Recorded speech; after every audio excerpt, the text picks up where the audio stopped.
Hello, नमस्ते, सत श्री अकाल, सलाम। This is Mahi and you are watching spiritual Hindi tarot. जो लोग थर्ड पार्टी नो कांटेक्ट में है और उनकी राशि अगर मिथुन है, मतलब आपकी राशि अगर मिथुन है, जेमिनाई हो आप, तो ये रीडिंग आपके लिए है। हम यहाँ जानने की कोशिश करेंगे कि आपका पर्सन आपके लिए क्या सोचता है, वो थर्ड पार्टी के साथ आपके पर्सन की रिलेशनशिप कैसी रहने वाली है इन द मंथ ऑफ अप्रैल, और वो आपके लिए क्या सोचने वाला है और उसका नेक्स्ट एक्शन क्या हो सकता है इन द मंथ ऑफ अप्रैल। ठीक है, ये सारे पॉइंट्स कवर करने की कोशिश करेंगे, तो एंड तक बने रहिएगा। पहले हम इस डेक से स्टार्ट करेंगे कि आपके पर्सन की और थर्ड पार्टी के बीच में रिलेशनशिप कैसे रहने वाली है इन द मंथ ऑफ अप्रैल। उसके बाद में ये डेक से देखेंगे कि आपका पर्सन आपके लिए क्या सोचने वाला है इन द मंथ ऑफ अप्रैल।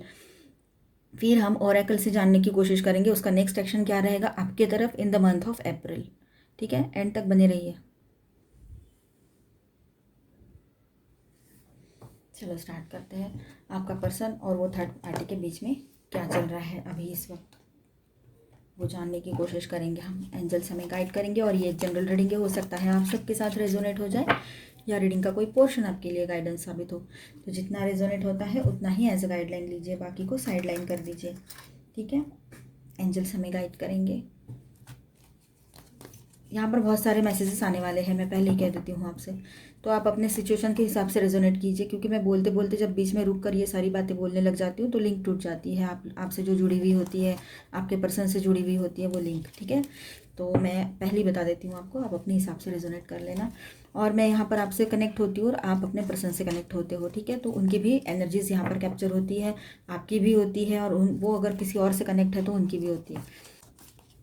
चलो देखते हैं आपके पर्सन और थर्ड पार्टी के बीच में अप्रैल में कैसी रिलेशनशिप रहने वाली है। हार्ट एंड लॉस आपके सामने कार्ड आया है, हार्ट एंड लॉस। तो इसका मतलब है 3 ऑफ स्वॉर्ड की एनर्जी है ये। तो आपका पर्सन या थर्ड पार्टी के बीच में थोड़ा बहुत, कुछ नहीं बहुत ज़्यादा, मतलब एक दूसरे को हर्ट कर चुके होंगे वो।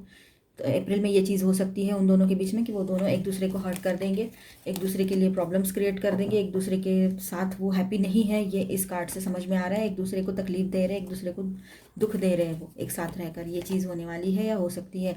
फाउंडेशन एंड अचीवमेंट, तो उन लोगों ने जो सोचा था वैसा कुछ हुआ नहीं है, तो स्टेप बाय स्टेप वो सारी उनकी जो ख्यालों के महल थे, वो सब सपनों के महल थे, वो धड़ धड़ धड़ धड़ गिरना पूरा शुरू होने वाला है in the month of April. Choose wisely. अब उनको समझ में आ रहा है उन दोनों को, थर्ड पार्टी एंड आपका पर्सन को, कि उन्होंने वाइजली चूज़ करना था। जो भी वे उन्होंने चूज़ किया आपके तरफ, आपको छोड़कर अगर आपका पर्सन कहीं वो थर्ड पार्टी में चला गया, तो उसको समझ में आ रहा है कि उसने बहुत बड़ी गलती कर दी है ये सारी चीज़ें करके। उसने बहुत वाइजली चूज़ करना था जो भी चूज़ करना था। होप, उन दोनों को लगेगा उस वक्त ऐसे कि कोई होप अभी है इसमें, ऐसे लग नहीं रहा है उनको। तो उनकी जो उम्मीद है वो उम्मीद पूरी बैठती चली जा रही है दोनों की। दोनों कोशिश कर रहे हैं फिर से एक साथ खड़े होने की, लेकिन हो नहीं पा रहे हैं उनसे। इमोशनल लॉस, तो अब आपके पर्सन को आपकी या घर की याद आ सकती है। अगर शादी हो गई है तो सारे बच्चों की, पूरे घर की याद आ सकती है। ये सारी चीज़ें हैं, मतलब हो ना हो वो आपको मिस करने वाला है। आपके पर्सन और थर्ड पार्टी के बीच में अप्रैल में क्या होने वाला है वो देख रहे हैं हम यहाँ पर। ठीक है, तो अभी उनको होप नहीं है, बिल्कुल उम्मीद नहीं बची है उनके पास कि ये रिलेशनशिप में उनको रहना है, या ये उनकी, मतलब ये, मतलब उनकी और थर्ड पार्टी की जो रिलेशनशिप है उसमें अब उनको कोई उम्मीद नहीं दिख रही है कि वो वहाँ पर बचा सकेंगे उस रिलेशनशिप को या रह पाएंगे। दोनों को नहीं दिख रही है वो उम्मीद, आपके पर्सन को भी नहीं और थर्ड पार्टी को भी नहीं। दोनों एक दूसरे को हर्ट करके थोड़ा सा मतलब डाउन फील कर रहे हैं दोनों भी, यूनिवर्स। तो इसका मतलब है वो दोनों ये रिलेशनशिप को एंड करना चाहते हैं, वो चाहते नहीं हैं इस रिलेशनशिप में रहे। तो वो लोग अप्रैल में हो सकता है वो पक्का एक डिसीजन ले लेंगे। आप में से काफ़ी लोगों के लिए ये मैसेज है, आपके पर्सन और उनकी जो थर्ड पार्टी है वो लोग साथ में नहीं रह पा रहे, तो वो कोई डिसीजन ले लेंगे अलग होने के लिए। तो डेफिनेटली ये चीज़ होने वाली है और आपका पर्सन आपके तरफ आ सकता है, लेकिन वो चीज़ हम बाद में देखेंगे। लेकिन यहाँ पर थर्ड पार्टी और आपके पर्सन के बीच में ये सारे मैसेजेस मुझे यहाँ लग रहे हैं। बॉटम ऑफ द डेक देखिए, अथॉरिटी। इसका मतलब है अप्रैल मंथ में आपके पर्सन और थर्ड पार्टी के बीच में कुछ सही नहीं होने वाला है, नहीं रहने वाला है। बिल्कुल बैलेंस नहीं है उस रिलेशनशिप में। उन्होंने जो सपना देखा होगा कुछ ऐसा, या फिर वो जो थर्ड पार्टी है वो सिंगल पेरेंट हो सकती है या हो सकता है। तो आपके पर्सन ने उसने सोचा होगा कि आपके पर्सन के साथ मिलकर वो पूरा घर, पूरी फैमिली बना लेगी या बना लेगा, और वो उसके बच्चे और आपका पर्सन उनको सपोर्ट में रहेंगे सब एक साथ। लेकिन ये उनका सपना टूट गया है, क्योंकि आपके पर्सन बहुत डिफरेंट है और आपके पर्सन की थर्ड पार्टी जो है उसने तो ये सब सोच लिया था। कुछ लोगों के लिए ये मैसेज है, कुछ लोगों के लिए। ठीक है, बाकी सबके लिए ये है कि उन्होंने जो भी सपने देखे थे, जो भी सोचा था, उन्होंने बहुत स्ट्रांगली सोचा था कुछ ऐसे, लेकिन अब उनको इस बाद में रियलाइज़ हो चुका है कि उनकी जो सोच थी, उनकी जो चॉइस थी वो गलत थी। उन्होंने सही चॉइस करना था। तो उनकी अभी वो रिलेशनशिप में कोई उम्मीद बची नहीं है उन दोनों के लिए, और बहुत दोनों ने एक दूसरे को हर्ट कर लिया है, तो थोड़ा इमोशनली डाउन फील कर रहे हैं, और वो इस रिलेशनशिप को एंड करना चाहते हैं विद दिस यूनिवर्स कार्ड। ठीक है। और bottom of the deck is authority. तो अब दोनों भी अपने अपने, कहीं कहीं ये भी चीज़ हो सकती है किसी के केस में कि आपका पर्सन और वो थर्ड पार्टी दोनों अपनी ईगो में बैठ गए हैं, उसको भी ईगो है, आपके पर्सन को भी ईगो है। तो ये सारी चीज़ें उन दोनों के बीच में अप्रैल मंथ में होने वाली है। ठीक है, चलो देखते हैं आपका पर्सन आपके लिए क्या सोचेगा अप्रैल मंथ में। आपका पर्सन आपके लिए क्या सोच सकता है इन द मंथ ऑफ अप्रैल, हम देखते हैं। मैं ये कार्ड साइड कर देने वाली हूँ, आप एक बार देख लो। चलो अभी देखते हैं आपका पर्सन आपके लिए क्या सोचता है in the month of April. 9 of swords, वो बहुत ज़्यादा डिप्रेसिव एनर्जी में है, और इन दिनों उसको स्लीपलेस नाइट्स वाले एनर्जी में चला गया है। वो स्लीपलेस नाइट्स का प्रॉब्लम हो रहा है, उसको नींद नहीं आ रही है, मतलब इंसोमेनिया वगैरह ये सारी चीज़ें उसको तकलीफ दे रही है, क्योंकि वो आपसे दूर भी है और वो रिलेशनशिप में भी हैप्पी नहीं है जहाँ चला गया था या चली गई थी। ठीक है, तो वहाँ पर भी उनका heart and loss and emotional loss, सब कुछ लॉस में जा रही है वो रिलेशनशिप, जो उनकी एक गलती थी। तो अब उनको रियलाइज़ तो हो चुका है, लेकिन वो आपकी तरफ आए तो किस मुंह से आए। तो अब उनको पूरा मतलब डिप्रेसिव एनर्जी में आपका पर्सन हो सकता है, और आपको बहुत ज़्यादा मिस कर रहा है। शायद वो रो भी रहे हैं, रो पड़ेंगे आपको देखकर, ये भी चीज़ें हो सकती है।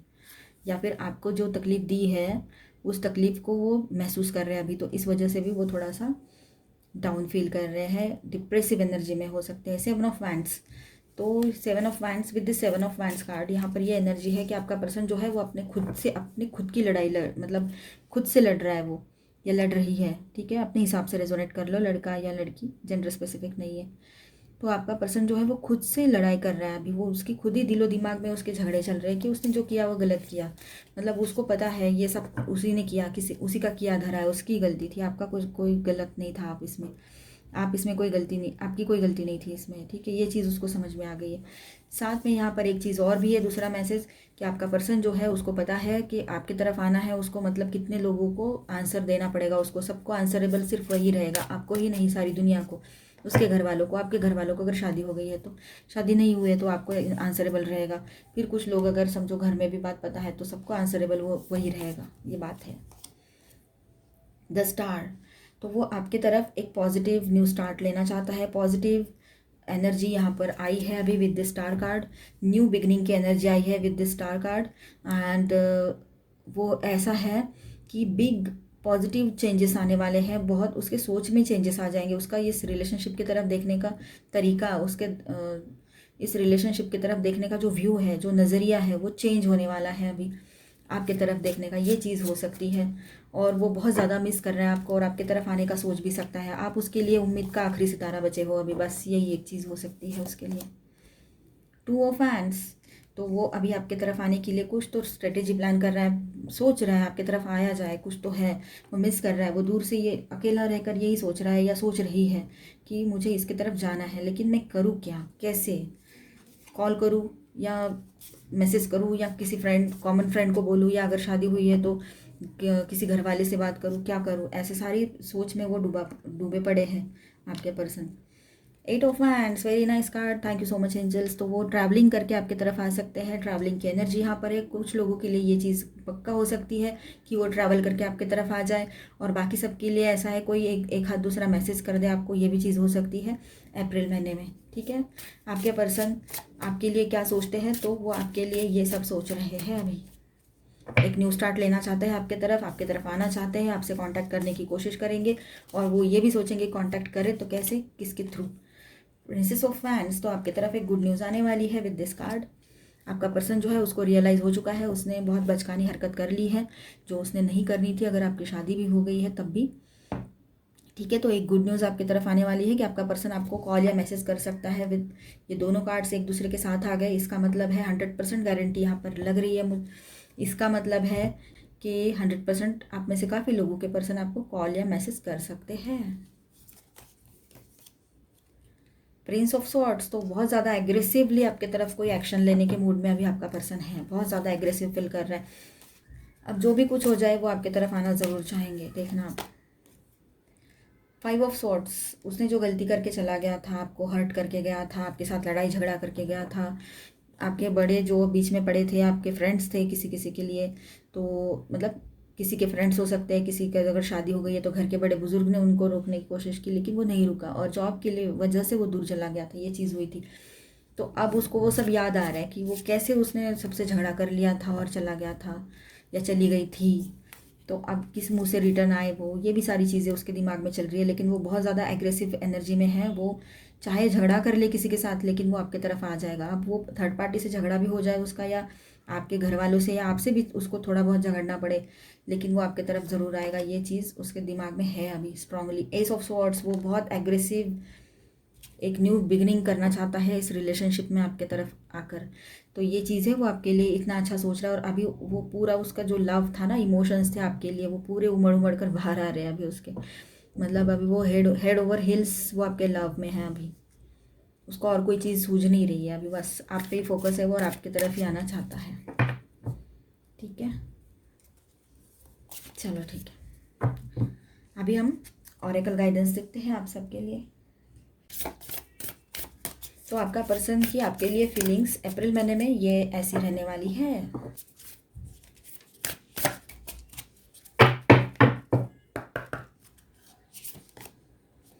ट्रस्ट योर पाथ, आपको पता है अगर कि आपको सपोर्ट मिल रहा है तो आप आगे बढ़िए, इसका मतलब तो यही है। मतलब आपने विश्वास करना है, जो भी प्रोसेस चल रही है, जो भी पाथ पे आप हो, जो भी मार्ग पे आप हो, जो भी आपकी ज़िंदगी में घटनाएं घटित हो रही है, उस पर आपने ट्रस्ट करना है कि ये आपकी भलाई के लिए ही हुआ था जो भी हुआ था, और ऐसा समझ के वो सारी पिछली बातें भूल जाइए और आगे बढ़िए। ठीक है, आप अपने अच्छाई पे, अपने लोगों पे, और जो लोग आपको सपोर्ट करते हैं उनको ट्रस्ट कीजिए और भरोसा रखिए। अगर आपको पता है कि आप लोग सपोर्टेड हो, आपको बड़ों का सपोर्ट है, आपको एंजल्स का सपोर्ट है, दोस्तों का सपोर्ट है, खुद का सपोर्ट खुद के साथ होना बहुत ज़रूरी होता है, वो भी है, तो आपको कोई ज़रूरत नहीं है टेंशन लेने की। अगर आप सपोर्टेड हो, deep replenishment, retreat, rest, be held, तो आपने कोई टेंशन लेने की ज़रूरत नहीं है, रेस्ट करो, आप एंजॉय करो, आपका पर्सन तो आने ही वाला है आपकी तरफ। ठीक है, अभी हम देखते हैं आपके पर्सन का नेक्स्ट एक्शन क्या रहेगा with this oracle deck. Deep knowing, तो वो बहुत सोच रहा है, बहुत सोच विचार करके वो किसी कंक्लूजन पे पहुंच जाएगा, बहुत दिमाग लगा के वाइजली कोई तो डिसीजन लेगा, कोई तो प्लानिंग जो है वो वाइजली करने वाले हैं, वो कोई तो एक्शन वो वाइजली लेने वाले हैं विद दिस यंग कार्ड। तो वो एक्शन तो लेगा, पूरा प्लानिंग के साथ एक्शन लेगा, और बहुत एग्रेसिव होने वाला है, रहने वाला है वो आपका पर्सन, लड़की भी है और लड़का भी है तब भी बहुत एग्रेसिव रहने वाले हैं वो, चाहे वो फीमेल है या मेल है कोई फ़र्क नहीं पड़ता है, वो बहुत ज़्यादा सोच विचार करने वाले हैं, कर रहे हैं। अप्रैल में बहुत सोचने वाला है आपका पर्सन, एक न्यू स्टार्ट भी लेने वाला है। यहाँ पर एनर्जी आई है, कोई भी बात मैंने अपने मन से ऐसी मनगढ़ंत कहानी तो नहीं बनाई है ना, यहाँ पर आपकी ही एनर्जी है ये। तो आपका पर्सन जो है वो आपकी तरफ कोई ना कोई एक्शन ज़रूर ले लेगा इन द मंथ ऑफ अप्रैल, और वो अभी सोच भी रहा है, बहुत ज़्यादा डीप थिंकिंग कर रहा है कि वो क्या किया जाए तो वो आ सकता है आपकी तरफ। टू बी फेयर, अब वो इस रिलेशनशिप को बैलेंस करना चाहता है और आकर आपको सारी सच्चाई बता देना चाहता है, पूरे जो भी हुआ था, जो भी गलती हुई है उसके लिए सॉरी भी बोलना चाहता है। ठीक है, तो ये सारी चीज़ें आपका पर्सन आपके लिए करना चाहता है या चाहती है। ठीक है, वो बैलेंस करना चाहेगा इस रिलेशनशिप को, उसका नेक्स्ट एक्शन यही होगा कि वो इस रिलेशनशिप को, जो प्रॉब्लम में फंस गई थी, जो रिलेशनशिप एक अनहेल्दी मोड पे आ चुकी है, अनहेल्दी फेज़ में से गुजर रही है, उसको वो हेल्दी करना चाहता है। मतलब उसमें लव वाला मेडिसिन डाल के, लव एंड केयर का मेडिसिन डालकर, इमोशंस का मेडिसिन मिला के ये इस रिलेशनशिप को वो ठीक करना चाहता है। मिल्क एंड हनी, तो इसका मतलब है वो बहुत जल्द आपकी तरफ आकर इस रिलेशनशिप को ठीक कर देगा। ये मिल्क एंड हनी जैसा वो इस रिलेशनशिप को सॉफ्ट एंड ऐसे ब्यूटीफुल, ऐसे स्वीट एंड सॉफ्ट करने वाला है। आपका पर्सन चाहता है ये सारी एनर्जी उसमें आ जाए उस रिलेशनशिप में। ट्रुथ बी टोल्ड, ये देखिए टू बी फेयर भी आ गया, ट्रुथ बी टोल्ड आ गया, मतलब आपका पर्सन आपकी तरफ आकर 100% कोई ना कोई सच्चाई बताने वाला है। तो वो वहाँ से थर्ड पार्टी से छूट कर आ जाएगा। कुछ लोगों के लिए ऐसा है, कोई तो ऐसी सच्चाई है कि जिस वजह से वो वहाँ अटका पड़ा है, ना वो कुछ कर पा रहा है ना कुछ, तो वो भी वो वैसी कोई भी सिचुएशन में, कोई भी कंडीशन में वो आपसे बात ज़रूर करेगा और आपसे शेयर करेगा, सारी चीज़ें कर सकते हैं वो। हैप्पी वो इस रिलेशनशिप को एक हैप्पी एनर्जी देना चाहते हैं और यही वो एक्शन लेंगे आपके तरफ। ब्लेस्ड, वो जानते हैं कि ये रिलेशनशिप जो है वो ब्लेस्ड रिलेशनशिप है, वो डिवाइनली गाइडेड है, डिवाइनली ब्लेस्ड है। इस रिलेशनशिप को divinely guided and divinely blessed relationship को उन्होंने पीठ दिखाकर चले गए थे, ये गलती उनसे हो गई है। अब वो प्रे कर रहे हैं कि वो रिलेशनशिप फिर से अच्छी हो जाए, फिर से सब कुछ सही हो जाए, आप मान जाओ। ये सारी यहाँ पर एनर्जी आई है, ठीक है। तो आपके पर्सन का नेक्स्ट एक्शन यही रहने वाला है आपके तरफ, इस रिलेशनशिप की तरफ, कि वो फिर से आपके तरफ आकर एक न्यू बिगिनिंग लेना चाहता है। आपके सामने कार्ड्स आए हैं, ठीक है। चलो अभी हम और एक कार्ड आपके लिए निकालते हैं। You are already doing it, stop overthinking, keep facing your true north. इसका मतलब है आपने ज़्यादा ओवर थिंकिंग करने की ज़रूरत नहीं है। आपको पहले से पता है कि ये चीज़ें होने वाली है। आपका पर्सन चाहे आपको छोड़कर चला गया, लेकिन वो आपने जो अच्छाई की है वो आपकी तरफ लौट कर तो एक दिन आनी थी ना। और आपने दुआएं मांगी है, आपने मैनिफेस्टेशन किया है, आपने स्पेल कास्टिंग भी अगर किसी के थ्रू करवाया है, तो ये सारा जो चीज़ें आपने की है तो उसका फल आपको मिलना ही है, ठीक है। तो आपको ये सारी चीज़ें पहले से पता है कि ये ऐसा ही होना था, बस आप चाह रहे थे कि थोड़ा जल्दी हो जाए। तो अभी वो वक्त आ गया है काफ़ी लोगों के लिए, ठीक है। Bottom of the deck is no, wait, postpone, pause, say no. इसका मतलब है कुछ लोगों के लिए अभी भी ये काले बादल जो है हटे नहीं है। तो थोड़ा सा आपने किसी चीज़ के लिए, आप में से कुछ लोग जो है वो मना करने वाले हैं, क्योंकि आप सब जानते हो ये सब क्या हो रहा है। तो कुछ लोगों के लिए ये चीज़ हो सकती है, ये एनर्जी हो सकती है, ठीक है। तो ये हमने देखा मिथुन राशि वालों के लिए अप्रैल मंथ में जो लोग थर्ड पार्टी नो कांटेक्ट में हैं उनके उनके साथ क्या हो सकता है, ठीक है। आपका पर्सन और थर्ड पार्टी के बीच में क्या हो सकता है, अप्रैल में क्या संभावनाएं हो सकती हैं उन दोनों के रिलेशनशिप में, वो हमने जानने की कोशिश की। बाद में हमने ये देखा कि आपका पर्सन आपके लिए क्या सोचता है, उसके फीलिंग्स क्या हो सकते हैं इन द मंथ ऑफ अप्रैल। और फिर हमने ओरेकल से देखा कि आपके लिए क्या गाइडेंस है, एंड फिर देखा हमने कि आपके पर्सन का नेक्स्ट एक्शन क्या हो सकता है, क्या चाहता है वो, ठीक है। तो ये सारी चीज़ें हमने यहाँ पर कवर करने की कोशिश की है। तो ये था आपका अप्रैल मंथ के लिए मिथुन राशि के लिए थर्ड पार्टी नो कांटेक्ट में जो लोग हैं उनके लिए डिटेल्ड रीडिंग। अगर आपको ये रीडिंग अच्छा लगा हो, साथ में आपके साथ रेजोनेट भी हो रहा हो, तो प्लीज़ मेरे चैनल को सब्सक्राइब जरूर कर देना और इस वीडियो को लाइक एंड शेयर भी कर देना। अभी के लिए इतना ही, मिलते हैं नेक्स्ट वीडियो में, तब तक के लिए stay tuned, stay blessed, bye bye, God bless you all and bell icon को प्रेस करना मत भूलिएगा। मैंने general love reading and career reading भी कर दिया है for the month of April, all signs के लिए कर दिया है, ठीक है। तो मिथुन राशि का भी कर ही दिया है, तो वो देख लेना। Stay blessed.